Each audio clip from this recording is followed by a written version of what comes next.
দ্বিপদী বিস্তৃতির এই বিষয় নিয়ে আপনাদের পড়াবো এবং বিস্তারিত আলোচনা করব। গত দুটো ক্লাসে আপনাদের এই চ্যাপ্টার নিয়ে আলোচনা করা হয়েছে, আজকেও আমি এই চ্যাপ্টার নিয়ে আপনাদের আলোচনা করতে চাই।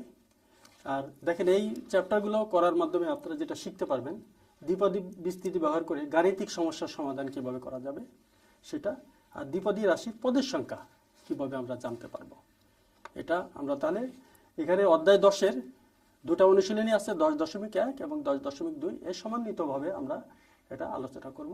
তাহলে প্রিয় শিক্ষার্থীরা, আপনারা সবার কাছে বই আছে, আর আপনার খাতাটা সবাই পাশে খুলে রাখেন। আমরা এখন এই দুটা চ্যাপ্টারের সমন্বিত যে অঙ্ক সেটা দেখেন, 237 পেজ 14 নম্বরের অঙ্ক আমরা এখানে করব। এখানে একটা জিনিস খেয়াল করেন যে দ্বিপদী রাশির যে ঘাত, এটা অজানা রয়েছে। তো এটা আমরা কোনোভাবেই, যেহেতু এখানে উল্লেখ করা নেই, কোনোভাবে আমরা প্যাসকেলের ত্রিভুজের মাধ্যমে সমাধান করতে পারবো না, কারণ যেহেতু এখানে ঘাতটা নির্দিষ্ট করা নেই। তাহলে আমরা এর সমাধানটা কিভাবে করব, যে বলছে এই বিস্তৃতির তৃতীয় পদের সহগ চতুর্থ পদের সহগের দ্বিগুণ এবং n এর মান নির্ণয় করো, বিস্তৃতির পদের সংখ্যা নির্ণয় করো। তাহলে দ্বিপদী উপপাদ্যের মাধ্যমে কিভাবে বিস্তার করা যায় আর কি পর্যন্ত আমরা বিস্তার করব, দেখেন এখানে প্রশ্নে উল্লেখ করা আছে তৃতীয় পদের সহগ চতুর্থ পদের সহগের দ্বিগুণ। তারপর চতুর্থ পদ পর্যন্ত আমাদের এখানে বিস্তার করলে হবে, কারণ এখানে আমাদের চতুর্থ পদ উল্লেখ করা আছে সর্বোচ্চ।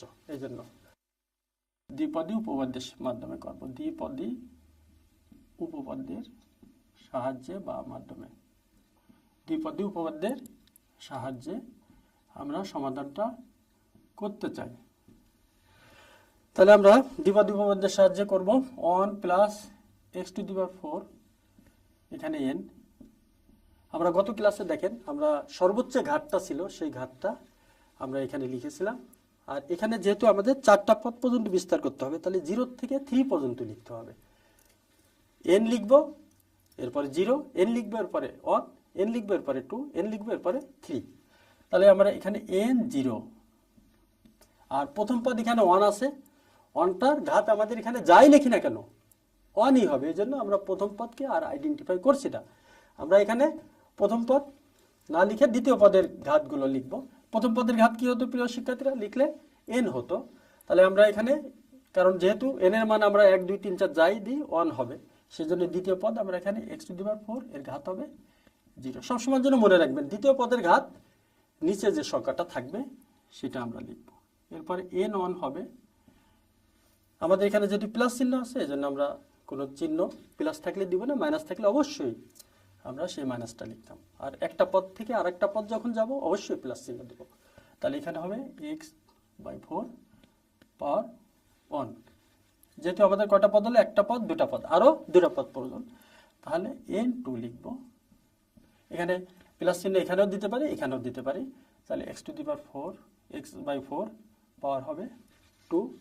এরপরে আমরা আরেকটা পদ লিখব, n3 লিখব, x⁴ পাওয়ার কিউব হবে ডট ডট ডট ডট, কারণ এরপরে আমাদের লেখার প্রয়োজন নেই, কারণ প্রশ্নে 4টি পদের কথা উল্লেখ করেছে। তাহলে এখানে যদি আমরা এটাকে ক্যালকুলেশন করি, দেখেন প্রথমটা আমাদের কত আসবে, 1 আসবে, আর দ্বিতীয়টা আমাদের n1 যেমন আছে ওরকমই থাক, x/4 আসবে। এখানে পাওয়ার যেহেতু 1 আছে, 1 লেখার প্রয়োজন নেই। আর তৃতীয়টা আমাদের এখানে কত আছে, n2 আছে।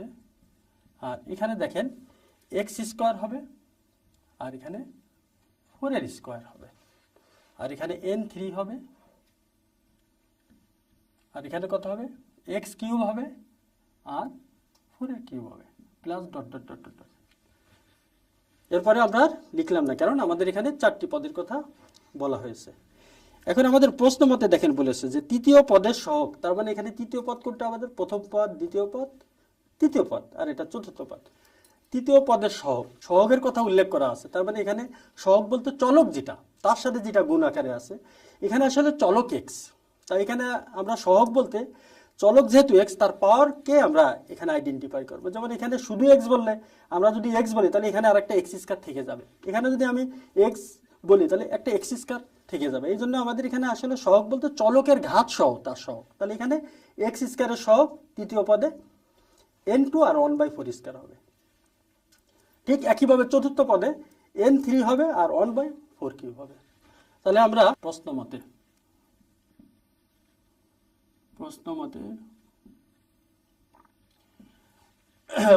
যেহেতু আমাদের বলছে তৃতীয় পদের সহগ, তা তৃতীয় পদের সহগ বলতে এখানে n2 আর এখানে 1/4² হবে। প্রিয় শিক্ষার্থীরা খেয়াল করেন, এখানে যদি আমরা x² সহগ হিসাবে ধরি তাহলে x² বাদ দিলে এখানে একটা 1 থাকে, এই জন্য 1 আর এখানে 4²।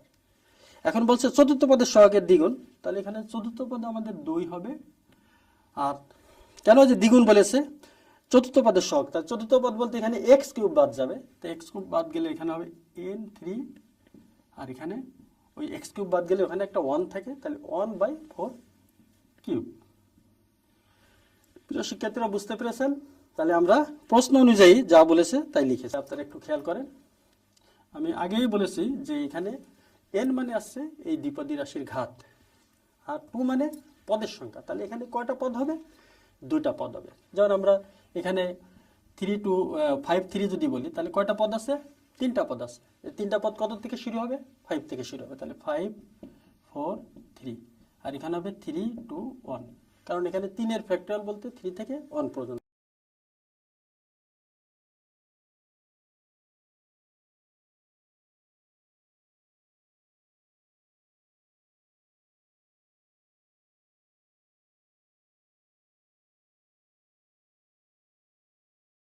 ফোর কিউব, দুই পাশে কিন্তু আমাদের 1/4² কমন আছে, তাহলে আমরা কমনটা যদি বাদ দিই তাহলে এখানে পাওয়ার 3 আছে, এখানে পাওয়ার 2 আছে, তাহলে এখানে 1/4² দুই পাশে মিল আছে, তাহলে এই পাশে কিছু থাকবে না, তার মানে একটা আমরা 1 লিখতে পারি, ইচ্ছা করলে লিখতেও পারি, নাও লিখতে পারি।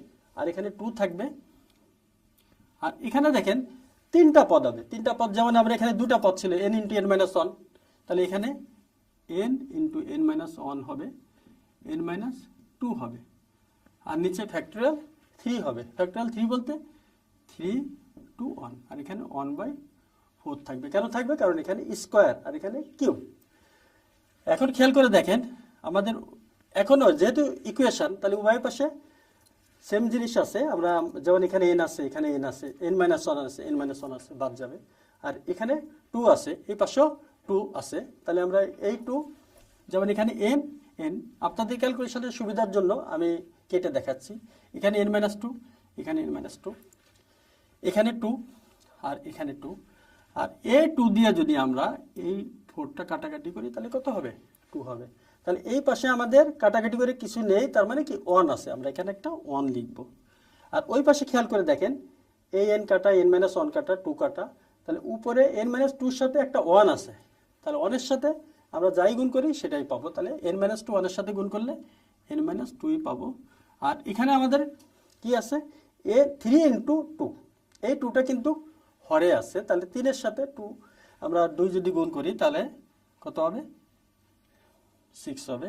এখন আমরা 8 গুণন করব, যেহেতু আমাদের এখানে n এর মান প্রয়োজন। আপনাদের প্রশ্নে দেখেন বলে দিয়েছে n এর মান নির্ণয় করো, তাহলে এখানে n এর মানটা বের করব।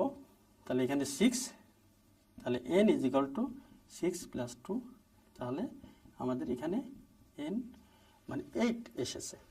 তাহলে আমাদের একটা মান পেয়েছি। এখন বিস্তৃত পদ সংখ্যা, তা এর আগে আমি বলেছি যে দ্বিপদী রাশির ঘাত যা হবে পদের সংখ্যা তার থেকে 1 বেশি হবে।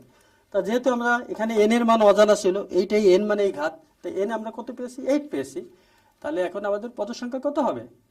ঘাত যেহেতু এখানে n, দ্যাট মিনস 8, তাহলে পদ সংখ্যা আমাদের 1 বেশি হবে ঘাতের থেকে। লিখি পদ সংখ্যা, এখানে পদ সংখ্যা কত হবে? তাহলে পদ সংখ্যা =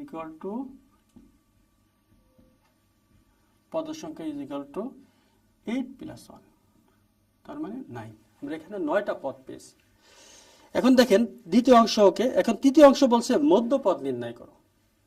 তা আপনারা যখন গড় অঙ্কে মধ্যপ্রস্রক বের করতেন তখন ছোট থেকে বড় আকারে সাজাতেন বা বড় থেকে ছোট আকারে সাজাতাম। তাহলে আপনারা জানেন যে পদের সংখ্যা যদি বিজোড় হয় তাহলে মধ্যপদ কটা হবে? একটা হবে। আর যদি জোড় হয় তাহলে মধ্যপদ কটা হয়? দুটো হয়। তাহলে এখানে যেহেতু আমাদের পদের সংখ্যা কত?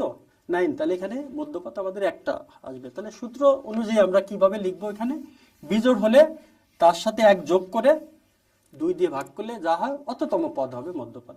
আর যদি জোড় হয় তখন আমাদের দুটো হবে, যেহেতু আমাদের এখানে বিজোড় আসছে, বিজোড়টা দিয়ে আমরা এখানে তাদের দেখাই। তাহলে বিস্তৃতির মধ্যপদ হবে এখানে, সুতরাং আমরা লিখে দিই, সুতরাং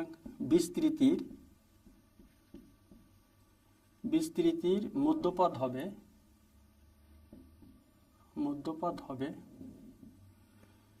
9 প্লাস 1/2 তম পদ, 2 তম পদ বা 5 তম পদ। তার মানে 5 নম্বর পদে এসে আমাদের মধ্যপদটা পাবো আপনাদের থাকবে। আর এই এইচডব্লিউ গুলো অবশ্যই যখন স্কুল খুলবে তখন আপনাদের সংশ্লিষ্ট টিচারকে এটা দেখাবেন এবং এই এইচডব্লিউর উপর আপনাদের ধারাবাহিক মূল্যায়ন হিসাবে বিবেচিত হবে। তাহলে আপনারা এইচডব্লিউ লিখে নেন। এইচডব্লিউ পৃষ্ঠা হিসাবে আমি লিখে দিই আপনাদের, পৃষ্ঠা 235 উদাহরণ 10, আর পৃষ্ঠা 237 15 খ, এটাই আপনাদের লেখা শেখা।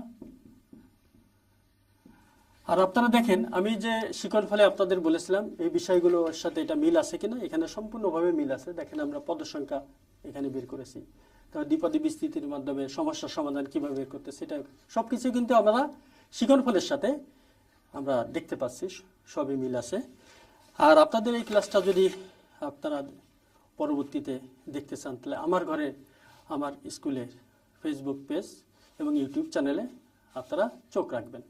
আর যদি এই বিষয়ে আপনাদের কোনো মতামত থাকে তাহলে নিম্নলিখিত ইমেলের মাধ্যমে আপনারা আপনাদের মতামত জানিয়ে দিবেন। আপনারা সবাই সুস্থ থাকেন, বাসায় থাকেন, ভালো থাকেন। আল্লাহ হাফেজ।